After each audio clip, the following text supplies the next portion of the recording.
Body charges are pending against the driver of a car who caused a serious chain reaction crash that injured more than a dozen students. That crash involved the school bus and 3 other vehicles. Local 12's Larry Davis is live at Children's Hospital Medical Center with the very latest for us. Larry. Cammie, at last check, that 12-year-old girl was still in critical condition here at Children's Hospital Medical Center. Classmates tonight are keeping her in their thoughts as they wrestle with their own emotions. There was no doubt a little apprehension on the part of students as they boarded buses to leave Pleasant Hill Academy this afternoon. It was nearly 24 hours after several students on bus 48 were injured in a multi-vehicle crash on Winton Road. School principal Shauna McDowell remembers the frantic crash scene. I think I went from 100 to probably 5,000, panicking inside, trying to keep calm for my students so I could support them that were not hurt, but at the same time wondering how many of my students were hurt. Where are they? Today, students made cards for their 6th grade classmate who remains hospitalized.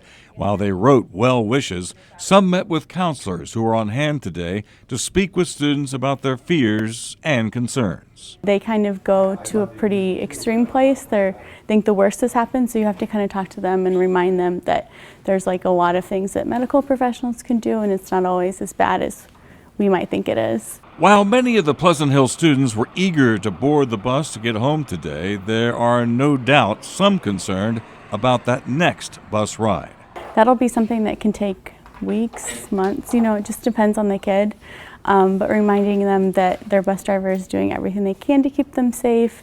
And then the response that the medical professionals had and the police was so quick, and if anything would happen again, which is very unlikely, that support is right there. Police say the crash could have been much worse. The bus could have turned over.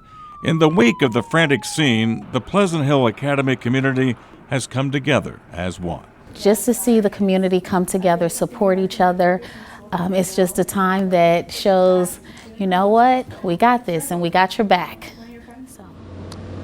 Cammie just got off the phone with Shauna McDowell. She says that she just visited and that the little girl is in for a long recovery. But she also said today that more than half of the students who normally ride bus 48 didn't or stayed home today. Some were just sore from the accident.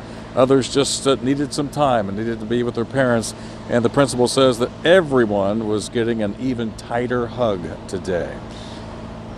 Live in at Children's Hospital, Larry Davis, Local 12 News. Had to think about where you were. Yeah, I can imagine that was traumatizing for those kids on the bus. Larry, thank you. Cincinnati police say they are continuing to piece together details as to what led up to the crash, which shut down Winton Road for several hours yesterday.